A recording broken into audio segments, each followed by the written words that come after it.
Welcome to the Huddle's High School Sports Show. I'm your host, Benjamin Farmer. JB in the building. So to start off today's show, we're going to pay our respects to Kobe Jelly Bean Bryant and take a moment of silence. Please do that with us.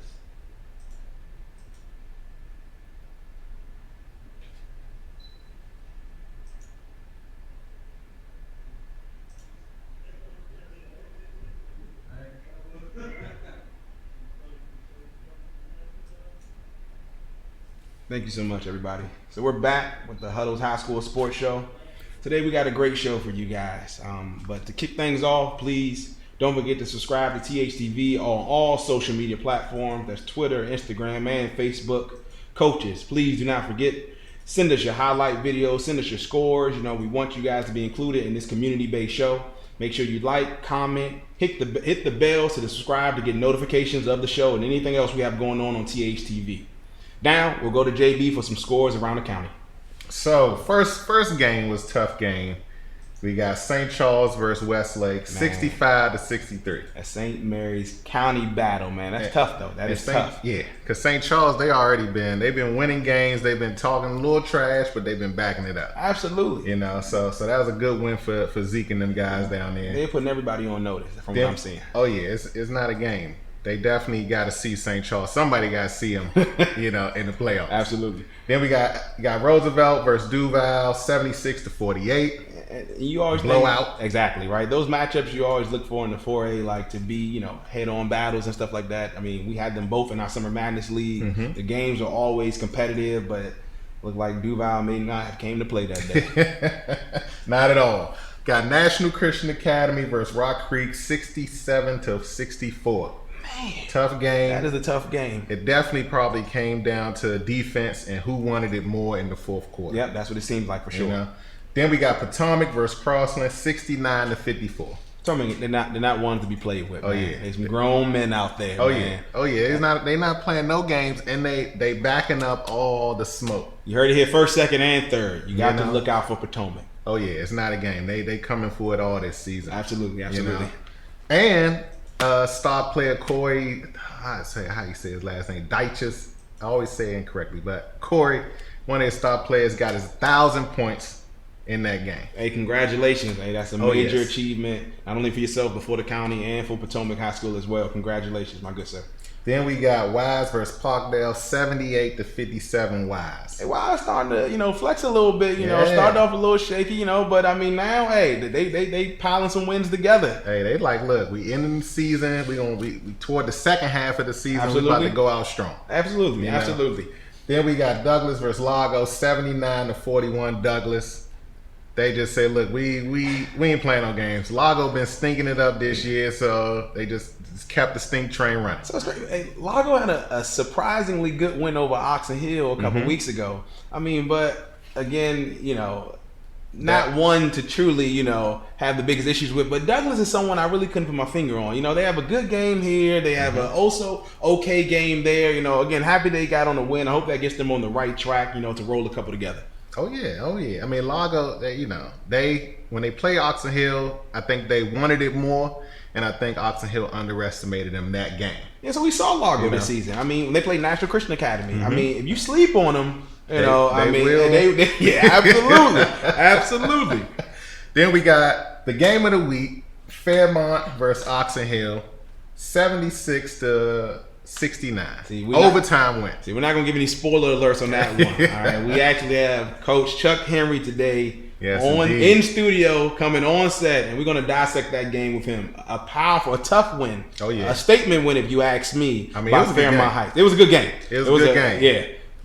From first quarter all the way down. Yeah, hands down. It was a good game. People didn't think they were going to go to overtime. We had the crowd was going crazy. It was a good game. Yeah, can't take nothing away from it. It was a good game. Then on the girls' side, we got Oxon Hill versus Central, 65-17. Okay, Blowout. I'm glad Central took the bus to the game, but you know, I mean that's these girls' games. They've been either blowout or real close. It hasn't been like, all right, you won by 10. It's been like, all right, you blow out or you win by 3. I mean, it's tough out here. I mean, hey, we're starting to go to more girls' games. We're starting to unpack that and really understand. Our Summer Madness League will have a girls' division. Shameless plug right there. So if you want your girls' team in, email us, thehuddleshow@gmail.com. Definitely. Hey, that extra work, that extra chemistry, that extra bump, hey, they can get it this summer so we can kind of erase some of these blowouts that we're talking about today. Yes, indeed. Because the next blowout is Sarasville versus Potomac, 101-15. I don't even know why they kept playing the game.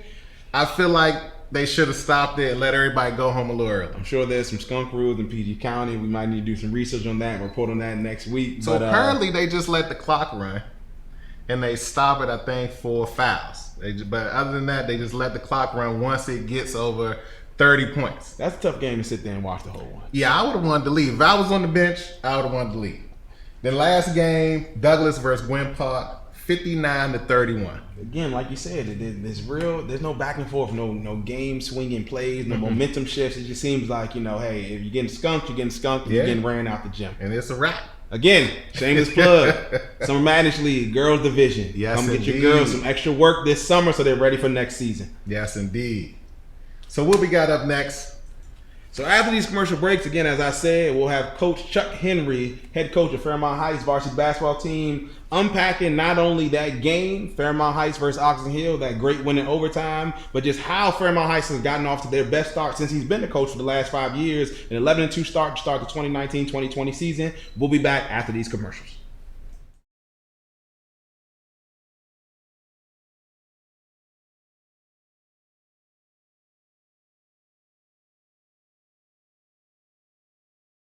What's the difference between pass the battle and keep battle? I really can honestly say, as I think about that question, that it's not any difference. I really don't. Like, I really try to think, like, what am I? That's who I am. Actually, Keith Battle is who I am. Pastor Keith Battle is what I do. But it's not. Like, I don't change when I do that. I'm still serious about what I do. I'm still gonna be a comedian. I still want to have fun. I still like I take all of who I am into that. Like, I don't become something different in that role.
Welcome back to the Huddle's High School Sports Show. I'm here with Fairmont Heights head coach Chuck Henry. How you doing today, sir? I'm good, man. Thank you for joining us. Okay, so Chuck, all right, starting off to a great season. Your varsity boys squad is 11-2, best record since you've been head coach, if I'm not mistaken. So talk to us about that a little bit. Let's start the conversation off with that. You know, what's that motivation that has you guys playing so well? Really kind of stems from the kids, man. After the season ended last year, it was kind of a down year for us. Right away, I told the guys, just take some time, you know, reassess whether you really want to play this game or not. And, you know, told them to take a couple weeks, and the guys decided they didn't need a couple weeks in order to make that decision. They got in the weight room. We started hitting the track. Guys just started working. So really our motivation is just kind of, we've kind of taken our cues from the kids. They've committed to it. They've worked hard. So it's really easy as a coach when you got guys who are committed to it. Okay, absolutely. So, I mean, you talked about last season was a down year, but you've been the coach for 5 years thus far. You came in, okay, first season maybe a little shaky, but on your second season, you won the 1A state championship, right? So that's definitely putting Fairmont Heights back on that pedestal they deserve to be on, right? 36 years before that point since their last state championship. So talk to us about that process. What was it like coming in as a new coach in your second year, getting all the way to that promised land? Oh yeah, it's not easy. Anybody who told you, anyone who would tell you that it was easy would be lying to you. You know, you always have to worry about guys' grades. You always have to worry about who's going to be available, things like that. You know, you even have to worry about if your gym's going to be available. You know, us having not won it in 36 years, I think. Was a lot of motivation in there. It was a lot of people who kind of backed us. So it was just something that it was really just a perfect storm. It kind of fell into place. We were very fortunate to do what we did. We had a group of juniors that year, and our vision to the guys was, and our message to the guys was, why wait? You know, we could have just kind of taken that year, the 2017 year, as just a stepping stone for 2018, but our message to the guys was, why wait? Okay. And it was shown as proof in the pudding. You got that state championship that year. Rolling over to that 2018 year, now you have seniors. Mm-hmm. Undoubtedly in your mind, I can assume that you're like, oh, hey, back-to-back is on its way. Now, you got there, right? A tough game against Edmonton, if I'm not mistaken. No, we won it against You won against Edmonton, right? We ended up losing in the championship game against Dunbar. Okay, absolutely. Okay, so against Dunbar, right? So let's talk about that game, right? Couldn't go back-to-back, right? So what were the learning lessons from then, right? You know, I mean, was it a humbling experience? It was. As a coach, it's real humbling because you always think that when you get there, you're going to win it, no matter what. And, you know, all coaches think they're going to be there. And you'd like to think you're going to be there every year. It's just not realistic. So you want to take advantage of those opportunities when you have them presented to you. We had a group of seniors that year. We just ran into a really great team. And, you know, as we always say, we ultimately just didn't make enough winning plays. Okay. And Dunbar did, so. So let's talk about those two teams, right? Your juniors and your seniors. Again, getting to that championship, something that every coach in PG County or period they're trying to get to. Now compare them to this team this year, right? What are the similarities, right? What do you see in this team this year that gives you hope that, hey, we can make it there? You know, because they have this same grit and fight like we did back then. Right away, the first thing that would jump out at you is the leadership. Okay. Again, going back to last year where we didn't fare too well, the leadership wasn't great then. However, those guys wanted to get in the gym from the moment the season ended. Okay. So right away, just leadership. I mean, just looking at the team that I had in 2017, the team that we had in 2017, with the leaders that we had, the Darren, Kimani, Mandel, all those guys were really great students as well. The similarities between the two teams in terms of the leadership, I think, is the first thing I'll point out. We never get size, so we're always a scrappy team. But we kind of got back to what we do as a team. We used to, for a couple years there, we played pack line defense. Okay. Just trying to prepare the guys to get to the next level where a lot of college coaches play pack line nowadays. But realistically, we had to get back to being true to who we are. We have a bunch of really athletic kids, and so now we just press and trap, and we do the things that we're supposed to do for the first 24 minutes of the game, and then those 8 minutes are an opportunity for us to show, you know, the kids can really play some good disciplined basketball, and that's really where our message has been this year. Okay, absolutely. So you hit on a key point. You talked about leadership, and as a coach, I mean, they take your lead. So talk to me about how you've grown and matured through your processes 5 years as the Fairmont Heights head coach. Oh man, I'm fiery. Everyone who knows me knows I'm fiery. I'm passionate about the game. I'm passionate about these kids that I coach. And everyone knows that anyone who knew me as a player knew that I played that same way as well. And so really my playing style has kind of dictated who I am as a coach. I think I've grown in the area of the X's and O's. I think I've grown in the area of character. Obviously, as a coach, as a person, you want to get better as a coach every year. You want to become a better man, every year. This year, I think I'm a little bit more patient. I'm still fiery and I'm yelling and all those things on the sideline.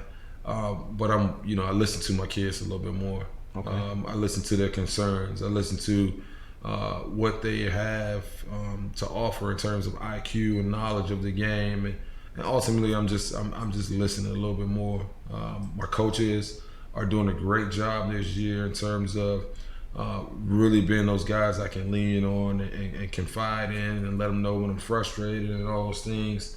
Last year I really didn't have an outlet to kind of just voice my frustrations.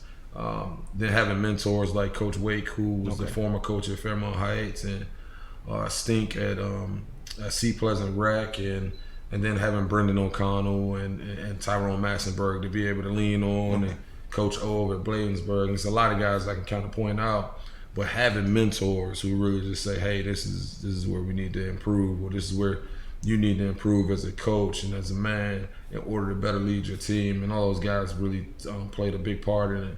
And I'd be absolutely remiss if I didn't mention my principal and my athletic director. They've stuck with me through all the tough times that we've had, technical fouls and things like that. And they just continue to mentor me and push me to become a better man, better coach, doing a lot more reading. And then ultimately, I don't sleep much. I watch film. I watch 10 hours of film a day if I can. Okay, so absolutely. So I mean, what I'm hearing from what you're saying is the legacy through the mentorship that you receive, and the people in your past, a legacy was laid out there for you, right, to step into to continue taking forward, right? I mean, so my question to you, and we talked about it, briefly after the game, the pedigree that you have Fairmont Heights High School basketball program at now, right? A couple regional championships under your belt, a state championship under your belt. Why don't, with those accolades, why doesn't Fairmont Heights, or in your opinion, why doesn't Fairmont Heights get the respect that they deserve? One is because we're 1A. So everyone I think people think because you're 1A, you're in a lower division. It's not like the NBA versus the G League. The NBA is the best of the best, and then the G League are those guys trying to get to the next level. I think people kind of view it in that sense. That there's levels, and to be honest, I haven't lost too many 4A games, maybe a couple. I think I'm maybe 8-2 in my 4A games. You heard it here. All right. It's not a separator in terms of the level by being 4A versus 3A, 2A, 1A. So I think that's the first thing. I think still people.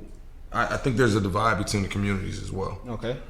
Most of my kids live in tough neighborhoods. They come from apartment complexes. They come from low income housing. Whereas there are a lot of communities in our county where those kids live in single family homes, and so my kids are viewed as almost like second class citizens because they don't come from families who make 100, 150,000 plus.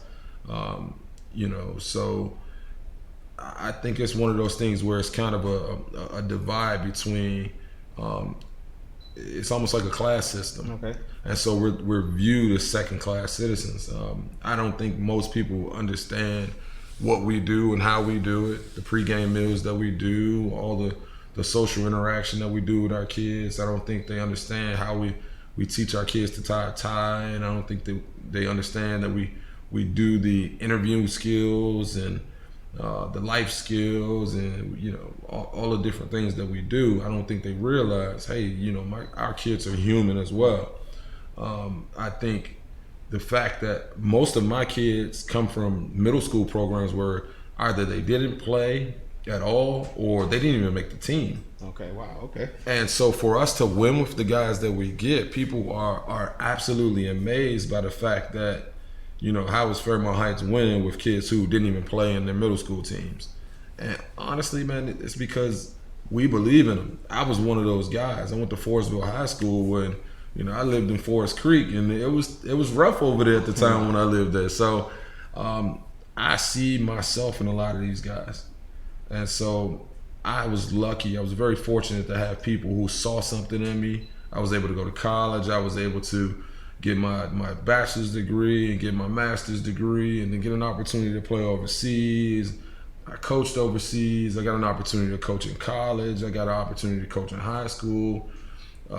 Did pretty well in terms of working in the federal government. Okay. So I've had a lot of success in my life, and I'm just trying to show my kids that, hey, it doesn't matter that you went to Fairmont Heights. Like, dude, you don't have to just think about going to these small schools. Like, when you leave here, you can go to MIT, you can go to Harvard, you can go to Yale, Princeton, you can go to Case Western. You can really go to great schools. You don't have to be locked into going to just your neighborhood school or HBCU because those are the only schools you know about. Right. Just trying to open up the world to my guys, and realistically, I think PG County has boxed my kids in and told them, no, you're from Fairmont Heights and you're not supposed to succeed. So here's what you're allowed to do. And so my guys are just trying to bust out of that box. Man, that is real, man. I mean, I can definitely appreciate that. I admire that, changing the narrative. I mean, you're bigger than your environment. You can be more than No what question. the perspective or the opinions of people outside the environment, what they impose upon you. You can break through those glass ceilings. I mean, no, that's definitely respectable. And not allowing that mentality to be a crutch because of what you see around you no or question. who you see around you. But in my mind, is there some times where the perception of others can give you an edge? Right? Do you use that underdog mentality that you guys have? Do you use that as an edge on the court? Absolutely. My kids play with a chip on their shoulder. Okay. I'll be honest. I have been quoted as saying, they don't teach toughness on the golf course. and just to be realistic, there's some communities in our county that the school has golf courses all throughout. Right, there's no golf courses in Fairmont Heights, and so I tell kids all the time that, man, they don't teach toughness on golf course. You guys are born with it. So Right. No, that's real. I mean, it's evident in your play, at least from what we saw for sure. So let me ask you a question as we get into the game of the week. Okay. It's your personal opinion. Like, given Oxon Hill, they are who they are. It's a tad bit of prestige given their 2-star guards. One's already confirmed to going to George Mason. The other one's undecided at the moment. Do you feel like you were overlooked, or they looked at you guys as the underdog when they saw Fairmont Heights on their schedule? No, I don't think they overlooked us at all. I know that coach fairly well. Coach Howard is a really exceptional coach. He's won at the highest level. So I absolutely know that he didn't overlook us, and I'm sure he had his team prepared as well. Most people know that I coached Team Takeover, so I had Ronald Polite all summer, and I taught that kid a lot in terms of, I mean, he knows a lot about my system, so he's out there telling everybody the plays that we're about to run. Oh man, okay. Okay. I know those guys haven't overlooked us, and then Mike Sumner, I coached him when he was 15 years old. Incredible kid, and just between those three guys, I know for a fact that they didn't overlook us. So I think we were fortunate. They had some foul trouble. We were in great condition, so I thought it was just a great game. Okay, so let's get into the meat and bones of the game, right? Okay. So, well, first, we talked about it. You said your mentality going to that game, it was just another game, right? Understanding it was going to be a dogfight from the very beginning, right? So that defensive intensity was there from the very beginning of the game on both sides, right? Is that what you guys, tip your hat to, that defense intensity from the get-go? Absolutely. I was a defensive player as a player, so my entire, system is designed and just predicated upon us playing good defense. We've played some zone since I've been here. We play man-to-man mostly. We've pressed. We've played some back line. So I'm always thinking about something defensively we can do to try to improve ourselves. I call myself, I'm a self-proclaimed Eddie Leonard's All-American. Okay. So- Okay. I can So respect nah, that. we pride ourselves on playing defense. So given they have 2-star guards, right, was it a defensive focus to get them out their game? So I saw in the beginning of the first quarter, you guys were jumping Ronald Polite, right, to get the ball out of his hands, right? So what was the strategy behind making sure that their 2-star guards weren't the ones that were going to kill you this game, that the rest of the team had to beat you? I mean, just that, man. Trying to make somebody else beat us. If we go into it, we want to have our best. Okay. We want to try to make you not beat us with your best. We want you to beat us with your worst. Somebody that's maybe not done it. Now at that point, they got to try to prove it. And that's really how we try to play. Just make somebody not their best guy beat us. Okay, and it seemed like they had a couple people that stepped out. I think number 25 was hitting a couple outside shots, but a big surprise, because we've seen them play before. Number 42, their big man, right? He was a monster inside. Yeah. Not to take away from your big man, number 34. He was doing his thing on the offensive and defensive boards as well, and in the putbacks. So 11-14 after the first quarter. Again, you guys are up. They take the momentum back. They're up at halftime, 32-28. With the key play at the end of the game, right? I'm sure we all remember a monster dunk by number 42 at the buzzer to At the end end it, of the half, right? yeah. Now that could have literally taken all the air out of your guys, right? Because you guys are again playing hard, staying in the game. In my mind, I'm telling my brother as we're watching the game, taking notes, like they feel like they can win this game, like they're in here, like they're like, yeah, we belong here, Yeah. all right? You saw it from the very beginning, but a play like that, can definitely make you feel like, well, pause. It might be a little tougher than I thought it was. So what was your message at halftime to your guys? It's 2 points. Okay. I tell them all the time. Like when we're in practice, sometimes I dunk, and I'm just like what was special about that? It's 2 points. We don't have a whole lot of guys who really. We don't have a LeBron in our league. We don't have people like the 2000 and 1999 All-Met team where it was all PG County guys. Gotcha. We don't have those kind of guys in our league right now. There's very few of them. So we always tell the guys, man, it's just 2 points. Let's just play. I think when we came out of the half, when we went into the half, we really just talked to the guys about, it's a game of swings. It's going to go back and forth. We're going to make a run. They're going to make a run.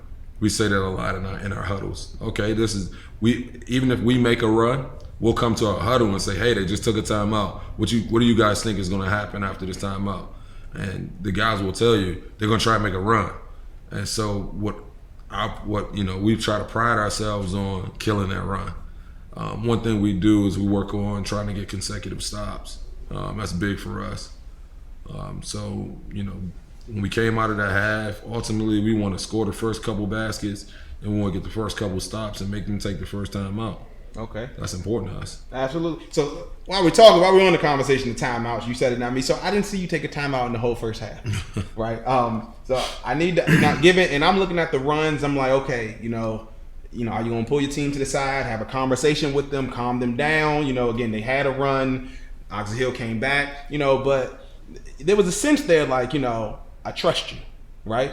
We've been here before. You can figure this out, right? So what is your mentality behind that, right? Is it just that? It's exactly that. We've done it before. We practice it all the time in practice. We've played big games all spring, summer, fall. We've done it before. And so my thing is, I tell the guys all the time, I'm not going to bail you out with a timeout. Ooh, okay. A timeout is for breaks and for strategic purposes. I'm not going to bail you out with a timeout. And I like to walk into the fourth quarter with all 5 of my timeouts. Okay. It's just something that I've been really committed to trying to do this year. At best, at worst, I want to have 4. Okay. That way, if something gets a little close to things like that, we need to draw something up. We have the opportunity to do that. So it's important for us to be able to trust our guys, go forward. And then we got a bunch of seniors. Gotcha. If I have to bail those guys out now, then I'm going to have to bail them out on March 14th. Gotcha. And I'm not going to do that. Okay. So with that in mind, okay, let's dive into the third quarter, right? Again, a swing by you all. You guys came out strong. The first couple baskets had them call a timeout. They went small in that quarter, right? mostly guards on the floor, all guards. They took number 42 out the game, playing guards. You guys went to a defensive set that, you know, was a little bit new to me. You kept your big man home in the paint, right? Leaving one of their guards, you know, free perimeter shots. Now, I counted 4 by 2 different guards they had in the game. They went 1 for 4, 25%. That's a win every single time. Not sure if that's what you expected or not, but talk to me about that defensive strategy. It's just, I mean, trying to be smart as a coach. I mean, it's X's and O's. There are some guys who are playmakers. There are some guys who play off of other players, and we just try to make those guys who play off of other players have to try to be playmakers. Okay. You know, it's no different than what any other coach is doing. Gotcha. You know, some guys go boxing one and try to take others away, and then all of a sudden, you know, a kid gets going because now you're zoned up behind that, and guys aren't prepared to play zone behind one person playing man to man. A lot of times, not enough teams practice that. But we play every style of defense imaginable. So it's just something we did in that moment. I'm not sure we'll ever do it again, Gotcha. but. Okay, I can respect that. Okay, so at the end of the third quarter, 49-51, you take the momentum back. You take a 2-point lead into the fourth quarter. At this point, everybody, I'm sure from the crowd perspective, it's anybody's game, right? So you're trading buckets back and forth, back and forth. No one's truly seizing the game. Let's just fast forward all the way to the last few possessions, right? You guys have the ball about somewhere between 17 and 20 seconds left, okay? Now there's starting to become a trade of timeouts going on between you and Oxon Hill coach, right? I promise I saw him call 2 to 3 timeouts in a row. They called 3 in a row. 3 in a row, just to even understand, you know, what your setup was, right? So each time as your teams come back to the huddle this time, you know, I had to show them a different look, right? So where's your mentality at that point? What's your strategy? Yeah, it's just gamesmanship. Okay. He's a great coach, and I'm not going to show him something that maybe he's seen already. Or they can guess on where we're going and how we're trying to do it. You know, just trying to, you know, keep them on their toes and make them have to guess as hard as possible. You know, it's basketball. You know, depending on where guys line up, you can make an educated guess about what's going to happen, whether it's going to be screen to screener or elevator screen, you know, something in a pinch post. You know, you can make those kind of educated guesses as coaches. What we were trying to do is just have the guys prepared, and we've drawn up all those plays before. You know, most people don't know, but I keep my play sheet almost like a offensive coordinator for football. You know, I got all my plays on my sheet. So at that point, man, we were really just trying to make a play. You know, we gave the guys a set that we can get into, but after that, it's up to them to make a play. Gotcha. So how did you like the last shot? Last shot in regulation wasn't a great shot, but we had a great shooter shoot it. Absolutely, right? So I think with the game before, he made the buzzer beater that had you win that game. Yeah, right? Okay. yeah. So, you know, you live with him, you die with him. Like, the kid's a great kid, great shooter. His teammates trust him, and his teammates want to go to him. So it's an easy decision for any coach. Absolutely. Okay, so let's push it to overtime now, right? I mean, so my question to you all were like, you know, were you ready? You know, were you gassed? You know, were your legs tired? You know, your comment to me after the game was, no, we've been here. We prepared for this. 4 miles, you know, in the off season just to start with and stuff. So was your off season training with the mentality of, hey, we'll be ready for all these situations and scenarios? No question. So we train on the Vertimax all the time. We run stairs in our stadium. We run the track. We run hills. We run on the court. We run. And ultimately, if the guys are in condition and they learn how to make plays at 100 miles an hour, which most teams aren't prepared to do, then that gives us the advantage. And it's honestly just taking advantage of what our guys have, which is athleticism and speed. We'll probably have an opportunity to win a 1A state championship for track this year because a lot of my guys are going to run. We just have some really, really quick guys, and they can run all day long. Remember my starting point guard, Delonte Raynor, we run 12 miles, and we'll run the bleachers 30 times, and he'll come back, and we'll be standing there after we're done, and he's not sweating. He's not panting. I mean, the kid's just an incredible athlete, and he's only a sophomore. Oh. 6'2", and I mean, Division I coaches should be all over this kid because he's just going to be incredible. Man, you heard it here first. 12 miles in bleachers like it's nothing. Like it's nothing. That stuff more than I can say for myself, but that's neither here nor there. Okay, so we're in overtime now. I mean, now let's be honest. Oxon Hill came out to a fast start. Round of Polite, the first 2 buckets on their side, it seemed like that momentum was seriously shifting until what? Fouls out. A big shift in the game. Now, given the plays happen as they happen, you know, it just is what it is. Yeah. But even when you see him get going, right? Where's your mind going? Right? Are you ready to call a timeout? I gotta, you know, are we in bailout mode? Because it seems like, you know, he was ready to put the game on his back and take it over. Right? So where's your mind at? Like, okay, we got to get the ball out of his hands. We got to figure out something. Yeah. I mean, right away, I'm thinking, oh, crap, he's about to try to do what he did for TakeOver this summer, man. And literally what he's trying to do is take over. So at that point, man, we were really just trying to key in on him and pick up the 5th foul. We didn't know he had 4, so trying to make him make a decision a little bit too fast. We got lucky. It was a 50-50 call. Yeah. Got the charge, got him out of there. Could have easily been a block, but hey, I mean. Yeah, no question. That kid's crafty. So honestly, we were just trying to key on him and slow him down a little bit because he had scored those first 2 baskets. But really, in overtime is no different for us. You know, let's just make some plays. We got down quickly, and after that, you know, really we took a couple bad shots. And as we watch film, in hindsight, we pick out. It's easy to pick out which ones are winning plays, which ones are losing plays. And ultimately, I think we ended up, as we tracked it, I think it was 13-4 in terms of winning plays versus losing plays. So we came out on top in that regard. Okay, absolutely. Again, fast forwarding, 76-69, great win in overtime.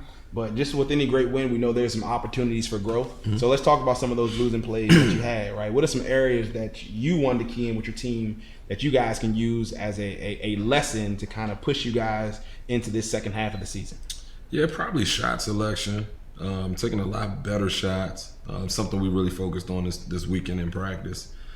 Making sure we took better shots. More ball movement, more player movement. You know, all the things that coaches stress. And ultimately just trying to get back to the basics of what we do defensively so that, you know, we can make sure we're locked in defensively. Really, if we can stop people from scoring, I think we're averaging like 78 points a game, which is a ridiculous amount of points. I think at this moment in time, we're like 5th in the state in scoring. So we're pretty high. So, absolutely.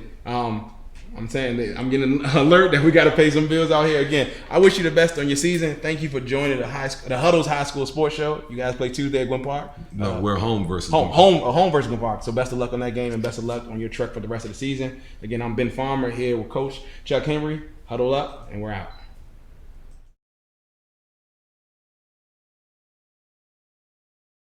Worry about the eating. Worry about the eating. Worry about the eating. Worry about the eating. Worry about the eating. Worry about the eating. Worry about the eating.